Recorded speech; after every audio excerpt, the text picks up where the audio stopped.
तुम समझते क्यों नहीं कि अगर मैं तुम्हारे साथ 2 मिनट और रही तो क्या ना? मुझे तुमसे प्यार हो जाएगा फिर से,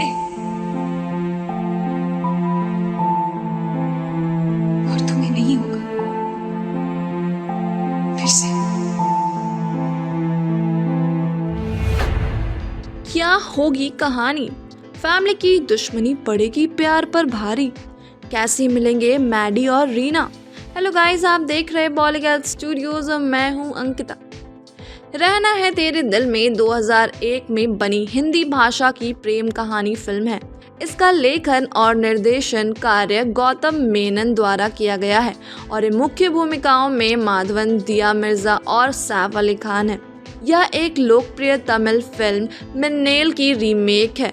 फिल्म रिलीज के समय इतनी सफल नहीं हुई थी, लेकिन यह तब से अब भारतीय युवाओं के बीच खास लोकप्रिय हुई है, जिसका अब सीक्वल बनने की खबर जोरों पर है। बता दें कि फिल्म रहना है तेरे दिल में से एक्टर पर माधवन ने बॉलीवुड पे कदम रखा था। अपनी पहली ही फिल्म से माधवन बॉलीवुड में छा गए थे।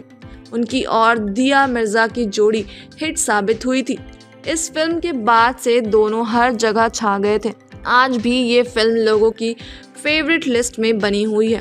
रहना है तेरे दिल में की रीमेक की खबरें अक्सर आती रहती है। इस पर माधवन ने रिएक्ट किया है। उन्होंने एक इंटरव्यू में कहा है कि वह फिल्म को रीमेक नहीं बनाना चाहते। माधवन का कहना है कि मेकर्स फिल्म का रीमेक बनाकर ऑडियंस को सरप्राइज कर सकते हैं, लेकिन ज़रूरी नहीं है कि फिल्म का रीमेक ही बने। फिल्म को नई कहानी और पुराने टाइटल के साथ भी बनाया जा सकता है। बता दें कि रहना है तेरे दिल में 2 में विकी कौशल, कृति सनन, आलोक नाथ, प्रकाश झा, सोनू सूद का लिया जा सकता है। प्रकाश झा और सोनू सूद फिल्म में नेगेटिव किरदार में नजर आ सकते हैं और इसकी कहानी कुछ ऐसी सी हो सकती है। तो इस बार कहानी थोड़ा अलग तरीके से लोगों के सामने रखी जा सकती है, जिसमें हमें मेन लीड में नहीं बल्कि उनके परिवारों के बीच पनपती दुश्मनों से 2 प्यार करने वालों को अलग होते देखेंगे। तो कहानी कुछ ऐसे हो सकती है, हाँ, लेकिन कहानी शुरू करने से पहले बता दे कि कहानी के पात्रों का नाम रीना और मैडी ही रहने वाला है, क्योंकि यही उनकी ओरिजिनलिटी रहेगी। एक बार की बात है जब मैडी और रीना दोनों एक दूसरे से बहुत प्यार करते थे, लेकिन उनके घर वाले एक दूसरे के कट्टर दुश्मन थे, इसलिए उन दोनों ने अपने घर वालों से बताया नहीं और वो एक दूसरे से प्यार करते हैं। पहले मैडी के पिता मानव और रीना के पिता सुंदर दोनों एक दूसरे के बहुत गहरे मित्र थे। जब वे दोनों छोटे थे तभी से उनकी मित्रता हो गई थी।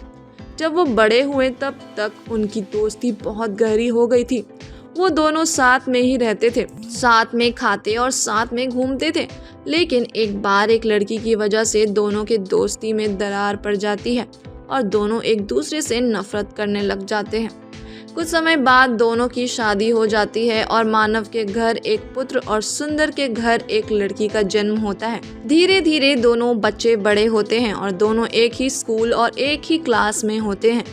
बाद में एक ही क्लास में होने की वजह से दोनों में दोस्ती हो जाती है, लेकिन एक बार मैडी को पता चल जाता है कि उन दोनों के पिता एक दूसरे के जानी दुश्मन हैं, क्योंकि एक बार वो उन दोनों को लड़ते हुए देख लेता है और उनकी बातों में मैडी को पता चल जाता है। इसके बाद वो रीना को भी बता देता है कि उनके पिता के बीच दुश्मनी के लिए वो अपने परिवार में किसी को नहीं बताते हैं कि वो एक दूसरे के दोस्त हैं। दिन ऐसे ही बीतते रहते हैं और वो दोनों अब जवानी के दहलीज पर अपने पैर रखते हैं। अब उनकी दोस्ती प्यार का रूप ले लेती है। वो दोनों अब भी छुप छुप कर मिला करते हैं। एक बार मैडी ने रीना से कहा कि हमें कभी तो अपने माता पिता को बताना होगा कि हम एक दूसरे से प्यार करते हैं और शादी करना चाहते हैं, तो आज ही क्यों ना बता दे। रीना कहती है कि वो हमारे रिश्ते के लिए कभी भी तैयार नहीं होंगे। तब मैडी कहता है कि कब तक हम छुपकर मिलते रहेंगे? अगर हम अपने माता पिता को बता दें तो शायद हमारे प्यार की वजह से वो हमारे रिश्ते के लिए तैयार हो जाएं। उसके बाद मैडी और रीना को मना लेता है और दोनों अपने माता पिता को प्यार के बारे में बताते हैं। तब मैडी तो अपने पिता को मना लेता है, लेकिन रीना के पिता नहीं मानते हैं और रीना को अब बाहर निकालने ही बंद कर देते हैं। उसके बाद मानव और मैडी दोनों सुंदर के घर आते हैं और सुंदर को शादी के लिए मनाते हैं, लेकिन सुंदर उनका अपमान करके उनके घर से निकाल देता है।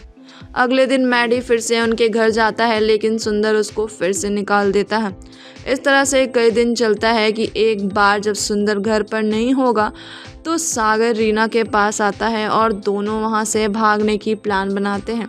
मैडी उसको कहता है कि जब आधी रात हो जाए तब तुम घर में निकलना और जंगल के पास के बरगद के पेड़ के पास आ जाना। रीना ऐसा ही करती है। वो रात के बरगद के पेड़ के पास आ जाती है। वो कई देर से सागर का इंतज़ार करती रहती है कि तभी वहाँ पर पास के जंगल से लकड़बग्घों का एक झुंड आ जाता है।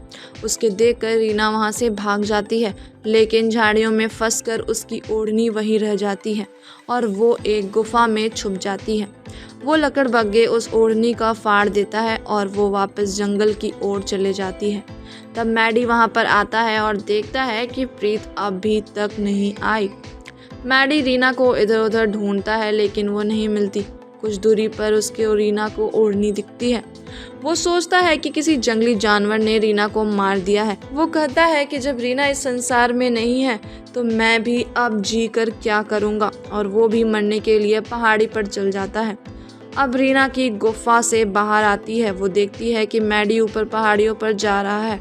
वो उसको आवाज़ लगाती है, लेकिन उसकी आवाज़ मैडी तक नहीं पहुंचती है। वो वहां से भागती हुई जाती है। जब मैडी पहाड़ से छलांग लगाने वाला होता है तभी रीना उसके फिर से आवाज़ लगाती है। अब की बार रीना की आवाज़ सागर तक पहुंच ही जाती है। वो नीचे आता है और रीना को अपने गले लगाता है। कुछ देर बाद उन दोनों को माता पिता भी वहां आ जाते हैं। सुंदर वहीं पर पड़ी अपनी बेटी की ओढ़नी देखता है और वो भी यही सोचता है कि उसका कोई जंगली जानवर खा गया होगा। इसके बाद वो जोर जोर से रोने लगता है। वो कहता है कि आज मेरी जिद के कारण मेरी बेटी जिंदा नहीं है। अगर मैं उसकी बात मान लेता तो आज मेरी बेटी जिंदा होती। तभी मैडी और रीना भी वहां आ जाते हैं और रीना को देखकर सुंदर उसको गले से लगा लेता है और बाद में उन दोनों की शादी करवा देता है। वैसे यह कहानी सुन आपको यह एक पुरानी और आउटडेटेड कहानी लग रही होगी, लेकिन फिक्र मत करो, कहानी तो सभी फिल्मों की कहीं ना कहीं सेम ही होती है, बस उसमें एक्शन और गानों को ऐड होना किया जाता है। तो इस कहानी के साथ भी ऐसा ही होगा। तो आपको क्या लगता है कि क्या इस कहानी के साथ रहना है तेरे दिल में फिल्म हिट हो पाएगी? हमें कमेंट में ज़रूर बताइएगा। हम फिर मिलेंगे एक नई वीडियो के साथ। तब तक खुश रहें और सेफ रहें। Bye bye.